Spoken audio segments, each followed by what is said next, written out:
Welcome to the Fane of Fantasy. This channel is all about giving you inspiration to master your craft and create fantasy that will truly immerse your audience. Today I have a visitor on here, Will. He's here to talk to us about why it is that world building so often focuses on medieval sort of settings or sword and sorcery, which I'm pretty curious to hear more about because I tend always to write medieval stuff, so I'm curious to see if I'm going to learn something new here today. So welcome to Fane of Fantasy, Will. Hi there, Jesper. Good to meet you. And yeah, so thanks for this opportunity to talk to you and to the followers about some of these ideas I've had going around in my head.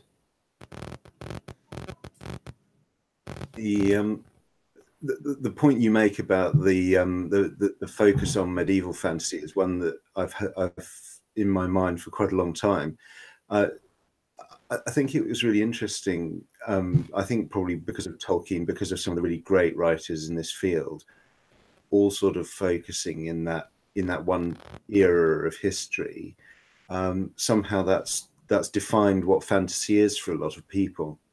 And they've been looking at that and they've been thinking, well, if I'm writing in fantasy, if I'm reading fantasy, these are the types of stories I ought to tell. And for me, it was always quite frustrating. I was reading these stories, the particular era, and often it would be the same. You know, there would be lots of elements that were the same from one story to the next. And I sort of wondered about, well, what about the wider world? What happens after that? Where do things go? You know, when people have moved on from basic swords and shields and bows and arrows, and you know, what happens to this world as it evolves, as it changes? And eventually, you know, you start to get to another era, the sort of Victorian era, steampunk, and a lot of technology. But I couldn't really find things that were located in the in-between. You know, how do you get from that basic world of magic and sorcery and great big swords and muscles and things, and you go all the way from that to the sort of people in trench coats and, you know, lots of steam and cogs and wheels and a very technology-based fantasy. So in the usual way, you know, you're looking for a story and you can't find anything out there. You end up starting to write those stories yourself. And for me, I started with the idea of, you know, really that very classic sort of ending of fantasy that you get in Tolkien and that you get in some of the others, where the magic is sort of dying in the world and the elves are traveling off into the west and the humans are left behind. And I started thinking, well, okay, so what's life like for those humans who are left behind in a world where magic used to exist, where there used to be the elves who would sweep in and sort of help them out, and they haven't got that anymore.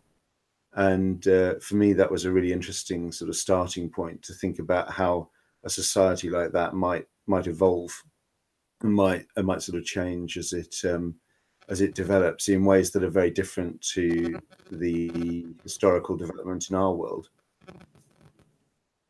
Yeah, well, that's very interesting. I mean, at least with the Lord of the Rings, as you mentioned there, it kind of, well, we are left at the point where the elves leaves as well in that sense. So so that is very interesting to wonder. I think what is that one called? The Shannara Chronicles. I have not read it, but I saw some of it before I gave up on HBO, I think it was. But at least there we kind of do get a feel of this sort of a more modern setting, but where you kind of the old world has. But I guess it's kind of twisted on its head because it's kind of I guess it was. Like our time period, and then it reverts back to an old time period, and we have the remains of our world there. But at least that element of something remains from an older civilization. In this case, our real world here or our time here is what is kind of left behind. But I don't know. But there's some similar element there. Yeah, no, I think that's true. For me, I thought that one of the things that would be really interesting was that humans might become quite lazy and quite sort of unambitious, because they would think, I mean, let's think about something flight or like sort of engineering, where they've seen these enormous sort of structures be built, or they've seen people with magic being able to achieve certain things, and they know that they don't have magic. So they sort of think to themselves, well, there's no point in me trying to do that. There's no point in me trying to fly. I haven't got the magical capability to do it. There's no point in me trying to build enormous tall buildings, because without magic to hold them up, they're just going to fall over. And in turn, that started me sort of thinking about, well, if people did have that mindset, where did that come from? You know, why would they be encouraged to feel inferior? Why would they be encouraged to sort of think like there's this distinction, maybe like almost a segregation, you know, the magic users on one hand and normal people on the other? And why would they be being told, oh, these things aren't available to you, you're not allowed to have these achievements or to go on these adventures, your job is to till the land and to do the manufacturing and do all those sort of basic things, and we the magical people, you know, we'll be the ones that'll be responsible for deciding, you know, the outcome of your fate. And without wanting to sort of get too political about it, for me, there was a very interesting resonance with the idea of a superior force coming from the West to a country that wasn't their own and intervening in their political life, you know, in their wars, fighting their battles for them. And then when the battle is over, or when this superior force decides that the battle is over, leaving the country behind to try and pick up the pieces. And you know, the parallels with some of the interventions in the last sort of 20 years or so, you know, my country, the UK and America, in conflicts around the world, and the idea of then those forces, you know, intervening, causing perhaps massive chaos, and then leaving again, and people behind, you know, being in a state of disarray and looking around for a new leadership, but perhaps also some of them having in the back of their mind, well, if we ever get into trouble again, maybe, you know, we have to turn to these people and call them back. And so again, that was, you know, having gone looking for a sort of historical time period that didn't exist, I ended up finding sort of resonances that were really close to the modern experience. Yeah, that's very interesting. So how did you how did you follow through on the, let's say, that psychological impact of okay, there was somebody really powerful here, whether that was the elves who left, as we talked about before, something else, and now they're not here anymore. So how what kind of reflections did you make in terms of following through on the consequence of that? Well, so there were a number of areas where I felt that would sort of affect the humans that were left behind. The overarching idea was that there would be a limit on how far their ambition or their initiative would take them, so that you would get to a society that was at a particular level of development, but then they would pretty much stop. They would have achieved all that they thought they could achieve, and they wouldn't try. They'd sort of give up. And so the sort of world that took shape, and this was really while I was still sort of doing that world building phase of you know, thinking about my, you know, my country and the people that were in it, before I'd really started writing the story itself. The world that took shape was something that looked a little bit like a sort of post-Renaissance sort of in this country we'd sort of say Georgian era, but you know, the sort of late 17th, early 18th century, but with some differences. You know, there wouldn't be things like gunpowder, perhaps. There some of the sort of technology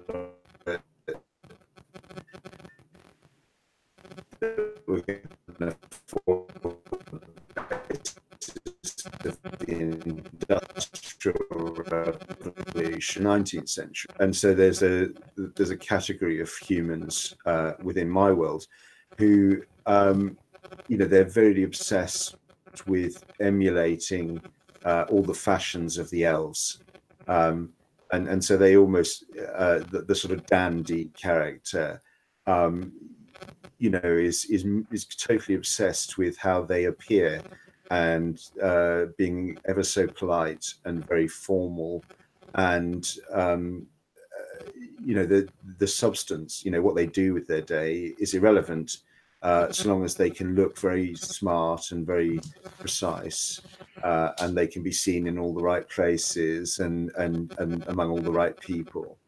And so one of the really important institutions in that world is something that's called the Council of Style. And that council, you know, they regulate what's fashionable and what's not at any given time. And, you know, woe betide you if you get it wrong. And if you're seen wearing a coat that's cut longer than this year's fashion, you know, you'd be shunned and no one would talk to you. And you know, the terminology, the language, and everything is all trying to sort of emulate the fashion of the you know, of these years gone by, and then in a slightly more sort of serious or substantial way, I thought about, well, maybe these elves, you know, maybe the world that they come from is quite a sort of harsh one. You know, maybe they are, you know, their mindset is everyone for themselves. You know, if you're the strongest, then you're going to do the best. If you are weaker, well, maybe they're quite ruthless about that, you know. So I started thinking about, you know, maybe the humans left behind try to emulate that. Maybe they start psychologically to tell themselves, the elves went away because we weren't worthy. We weren't pure enough in our ideologies, in our economic and political systems.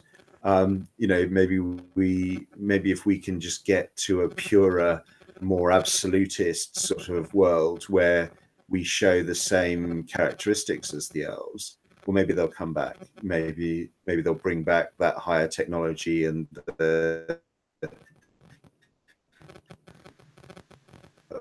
all the things that we lack, that are designed to mimic and of the elves' philosophy. And in the introduction to the book, I ended up talking a little bit about that old world, so just before the elves left, and talking about an idea of theirs called the marked, which is sort of like almost a religion to them, but it's about there should not be any barriers to trade. You know, there shouldn't be any state support for underprivileged people. There should be, you know, everyone merits, and if anyone fails, they deserve to fail, and they, you know, they fall behind. And so then the human world, you know, imperfectly tries to mimic that, but they can't somehow get there, you know, and so the society that we end up with a couple of thousand years later, you've got these sort of fashion obsessed people who aren't really, you know, they're dilettantes, they're not serious people, but all the wealthy ones are living in these sort of walled towns, where they virtually all the public services and things are privatized, and because they've got the money, they can afford the policemen, the sanitation and all of this. But everyone who doesn't deserve to be in there because they don't have enough money, they're all living in sort of ghettos and encampments sort of around the outside of the walls, and desperate to sort of get whatever scraps they can from the wealthy people inside the cities. Yeah, indeed. And you also mentioned the time span there, because that was one of the things that I was just sitting here thinking about, that for society to change that way, I mean, that would be something that happened gradually over a long period of time, obviously, but it does make sense, at least in this, if the root of it is that, as you said, that because the elves are gone away, if the logic behind, or if people think that because they left is because we're too weak, if the first people who started thinking like that then said, okay, then we need to be tougher, and they start to be tougher, logically that would also mean that they would gain more power, because they're tougher, so they'll not in a nice way, but they will kind of grab wealth to themselves and become more powerful in society, and hence other people will start looking at that and say, well, okay, that works, it looks like, so maybe we should be doing that. And then gradually over a long time, everybody starts doing stuff like that. So I think that is interesting. But my point was more that for some sort of evolution to have to happen like that in the mindset, there needs to be some sort of logical reason that would make it possible for that to happen. You know, so for example, if somebody had just come up like out of the blue that we need to be tougher, and there's no link to that, vision about that's probably why the elves left us, then it would be pretty unbelievable, I think. Yes. Yeah, no, it was important that it all grew out of the trauma of that moment where all the magic goes away and everything stops, all the epic fantasy fades from the world. And again, sort of in the book, I sort of talk about a period after the elves have gone, where there's a period of realization. It doesn't happen overnight, but they set out to go to the old sort of and to see what's left, and they find that they've basically just sort of faded to dust. And they various sort of magical relics have been left behind, and there's one, not a sort of character, but one of the people from the history of the world, he's been given a sword that should warn him when danger approaches, and it doesn't, and he's assassinated in his bed. And it talks about there's a crown that a line of kings wear, which is supposed to confer sort of great wisdom on them. And it sort of says, 3 or 4 kings have, passed that crown down before anyone realizes that there's no magic left in it. And, they've been ruling on the basis that they've got some greater wisdom than everyone around them. But actually it's not true. There's nothing there anymore. It's just a piece of metal. Yeah, and they probably wouldn't want to actually, maybe they would have discovered them, but it would make a lot of sense that they don't even want people to know that it's not true. They'll kind of just conceal that. Yeah, of course it is. Yeah. Oh, yeah, no, definitely. I'm definitely feeling something. Yeah. But yeah, it's just all the magic's gone, and again, that sort of idea that has a sort of scarring effect on the psyche of the people that's left behind. They start talking about departure, with a capital D, as being this sort of basically the age of one epoch, and then the beginning of the next one. But in the more modern world that I'm writing about, it also has the effect that they just stop trying with anything. They're told something is impossible. No one challenges that. No one tries to innovate. We've got to a certain level of development with horses and carriages and things. No one's interested in the internal combustion engine or even sort of steam power, because they've never done it before. And so again, without that outlet for creativity, you get a lot more focus on the arts You know, every city has, you know, theatres. Most of them have opera houses, and you know, a lot of the time is spent either creating pieces of art or participating in watching them. But also as part of this sort of fashionable society, you know, you're going to the theatre as much to see each other and to be seen than to watch whatever's on the stage. And again, the Council of Style will sort of say, oh well, you know, this year, you know, we're not going to show too much enthusiasm. So, you know, people will sit through some 3-hour-long epic opera, which people have put an enormous amount of work into, and at the end, you know, they'll be very sort of timidly applauding, because they won't want to be seen to be too enthusiastic for fear of standing out from the rest of society. Yeah. And yeah, you know, that type of thing sort of evolved out of this psychological sort of thinking about the world. But then when I started to do some research, and you know, a lot of the research I was looking into the sort of Georgian era of history in England, you know, I found exactly those sort of behaviors, and you know, characters like Beau Brummel, who would be able to change whole fashions just by the way that he dressed in the morning, and people would actually go and pay to stand around and watch him sort of folding his cravat, because it was such an art form. You know, this was the way in which society was sort of turning in on itself and becoming so sort of self-occupied, that no wonder there's no energy left for technological advances or social change. No one's interested in that, really. Yeah, that's very interesting. And I was also thinking I was thinking of a possibility in terms of generating some further conflict, because you know, in all societies there's always like a fringe community of people who thinks otherwise than everybody else. And of course, if there was these kind of let's say elven fanatics who thought, okay, we need to learn how to reinvent some of the stuff that the elven were able to, and they you know, over time, accidentally or just by pure perseverance, invents gunpowder, all of a sudden you have like a fringe group who has enormous power, or at least the majority of the world will be like, oh, what happened here? You know, so there is some interesting things one could play with there too. Yeah, well, that's certainly an idea that I've got in mind as these stories sort of evolve, because I'm very keen to sort of see what it is that breaks that society out of its sort of stagnation.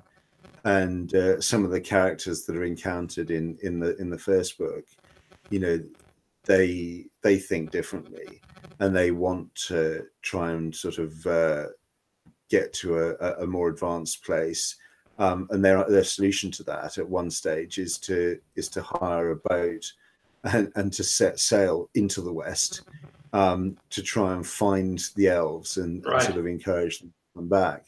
And you know, what they get out of that trip, and what they bring back with them is one of the sort of really central ideas in the book, because it is, you know, a spark that is going to new phase in evolution, but it's not necessarily a positive thing. It's potentially quite a painful one, and it's one that, you know, there's going to be a lot of these ingrained institutions, so the council and the sort of hierarchy are probably going to be very resistant to, because it's going to disrupt their sort of well-ordered, comfortable lives, and potentially sort of take society in a very different direction. Ah, very interesting. That's almost a very good cliffhanger to kind of wrap things up on. I think I'm curious now to what they find on that trip for sure. Well, I don't want to spoil it, but yeah, no, indeed. Interesting. Indeed, yeah. So, is there any other things we should talk about, Will, in terms of wrapping up, or otherwise you can kind of tell people about where they can learn more about you and so forth? Yeah, so no, I don't think there's anything else particularly that I wanted to talk about. I mean, the book that I'm talking about is my debut novel. It's called The Seventh Color, There's a website, the-7th-color.com, where you can find out more. That's sort of laid out like a newspaper from one of the precincts that feature in the book, and it's got sort of articles and things on there. Cool. And actually, newspapers and the press are another area that are going to turn out to be quite interesting in some of the future books that I'm writing at the moment. And I'm on Twitter as @WordDruid, and I'm on Facebook, and I'd love to hear from people who've read the book and enjoyed it, or who are just interested in some of these ideas. Very cool. Yeah, I'll try to get Will to email me the links, and then I'll put them in the description field below for you guys, so you can just check them out there. So thank you very much for joining today, Will. It was a great pleasure talking to you. Well, thanks for having me. And thank you very much for those of you who are watching out there. Remember, you can support this channel as well on Patreon. You can also find the link for that down below in the description field. So all there's left to say is stay safe out there, and see you next Monday.